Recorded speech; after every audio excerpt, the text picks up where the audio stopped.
My name is Katherine Cleman, and I am in Psychology 410 Addictive Behaviors.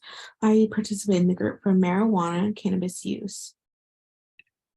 So, marijuana, is it harmful?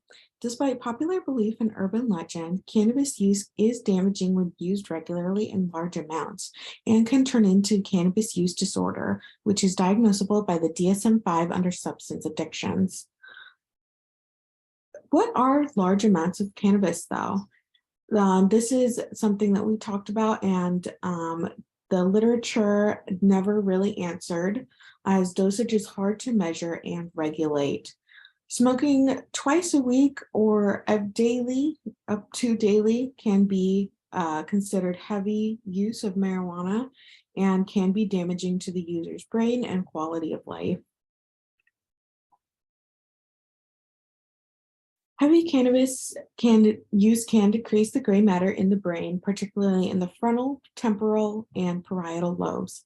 This leads to difficulty recognizing and processing emotions, whether that be their own emotions or the facial expressions of others. Additionally, there is a decrease in memory, particularly working memory, attention, and language skills. Heavy cannabis users may face challenges in long-term planning and may struggle with impulsivity. When used in heavy amounts, the dopamine receptors in the brain become less sensitive to stimuli. This can lead to an increase in negative emotions, decreased positive emotions, make it harder to recover from cannabis use disorder, and cause a higher rate of depression amongst heavy marijuana users. Depression is amongst one of the many mental disorders that is associated with heavy cannabis use and cannabis use disorder. Other mental illnesses that are comorbid with cannabis use disorder are personality disorders such as BPD, antisocial personality disorder, and paranoid PD. Anxiety disorders such as acute anxiety, generalized anxiety, and panic disorder, mood disorders like depression, and psychotic disorders such as schizophrenia, and there is a higher risk of psychosis. Cannabis use is associated with a 3 to 4 times higher risk of developing psychosis and schizophrenia. Higher rates of these mental disorders that are comorbid with cannabis use can be attributed to the increased percentage of THC in more recent strains of marijuana. CBD, which naturally occurs in cannabis, has decreased as well.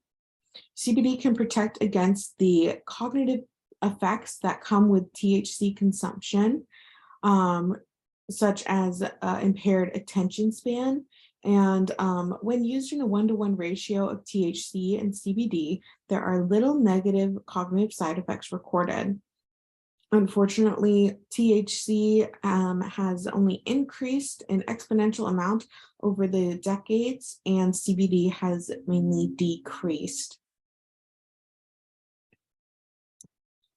For treatment of cannabis use disorder, it is most effectively treated by decreasing the amount of cannabis that are consumed over time until little to no consumption is occurring.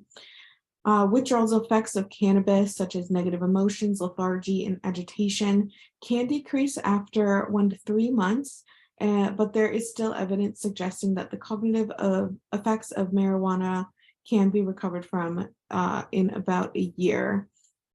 This depends on the age of a person, that a person initially was exposed to cannabis or began smoking regularly. Before the age of 16, users who smoked marijuana regularly were found to have more intense and had a harder time recovering from cannabis use disorder. And that is all that I have. Thank you guys. I appreciate your feedback. And here are some of my references.